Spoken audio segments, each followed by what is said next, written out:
So, what's that one thing, that secret sauce, that separates the good project managers from the truly great ones? I'll give you a hint. It has nothing to do with certifications or how many hours you work. It's all about what they notice when everyone else is looking the other way.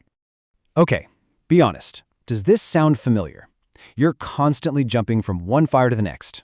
The whole project just feels like it's one step away from total chaos.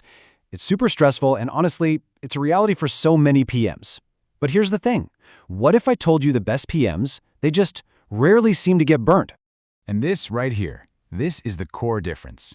Your average PM, they're an absolute pro at reacting to problems. They're firefighters. But an elite PM, there's something else entirely. They're experts at seeing problems before they even start. They're not just putting out fires, they're preventing them from sparking in the first place. They smell the smoke long before anyone else even knows there's a problem. So what is this magic competitive edge then? Well, it's not some fancy new software, and it's not about being the fastest person to answer an email. No, it's something way more intuitive. Here it is. It's called early pattern recognition. And honestly, this is the superpower. It's that ability to pick up on those tiny, weak signals. The quiet conversations in the hallway, that subtle hesitation in a meeting, those weird little inconsistencies, and actually understand what they mean way before they explode into a full-blown crisis. I love this quote because it just flips the whole script on what we think is important. Elite PMs don't react faster. They notice sooner. It's not about your reaction time, it's about your detection time. The game is won weeks ahead just by paying a different kind of attention. All right, so what are these signals we should be looking for? Let's dive in and break down the 7 most common patterns that proactive PMs are always scanning for. These are the telltale signs that something's a little off, long before any alarms go off. Okay, there are 7 key signals we're going to cover. Let's jump right in. Okay, first up is something I call the polite agreement. You know the scene, you're in a meeting, and everyone's just nodding along. Looks great, right? Feels like a win. But for a top-tier PM, that's actually a huge red flag. Why? Because it can hide a massive amount of misalignment. Their job is to be the human glue, to be the one who asks those slightly uncomfortable clarifying questions to make sure everyone is actually on the same page, not just pretending to be. Signal number 2, the recurring question. You see this when progress is totally stalled, but if you ask the team, they all say their workload is fine. So what's going on? Well, listen closely.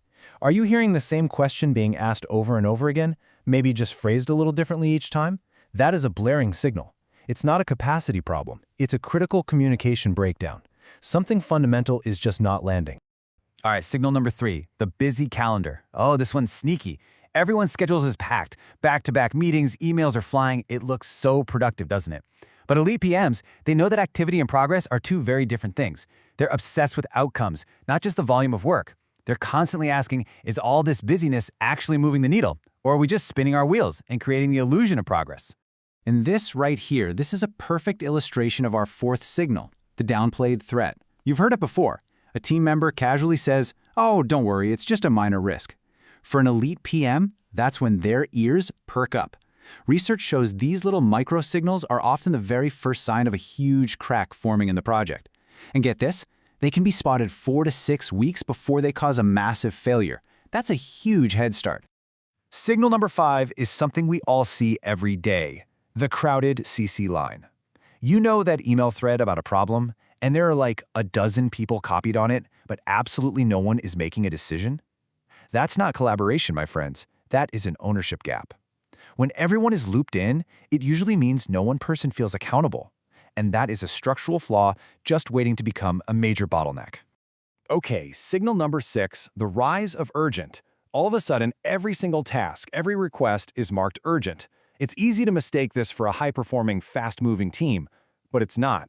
It's a huge sign that the project's entire structure is collapsing under the strain. Elite PMs know that real progress is driven by order and clear priorities, not a constant state of adrenaline-fueled panic. And that brings us to our final signal, number 7, the shifting target. When the project's priorities are changing faster than you can update the plan. Now, this isn't just being agile. It's a symptom of deep misalignment, usually at the leadership level. A great PM doesn't just roll with it. They see this volatility as a signal to hit pause, escalate the conversation, and get those key stakeholders back in a room to revalidate what the actual goals are. So let's just pull this all together for a second. Every one of these subtle signals points to a much bigger hidden risk, right? The polite nods, that's deep misalignment. Those repeated questions, that's a communication breakdown. And that constant sense of urgency, that's the sound of your project's entire structure starting to collapse. Seeing the signal really is like seeing the future.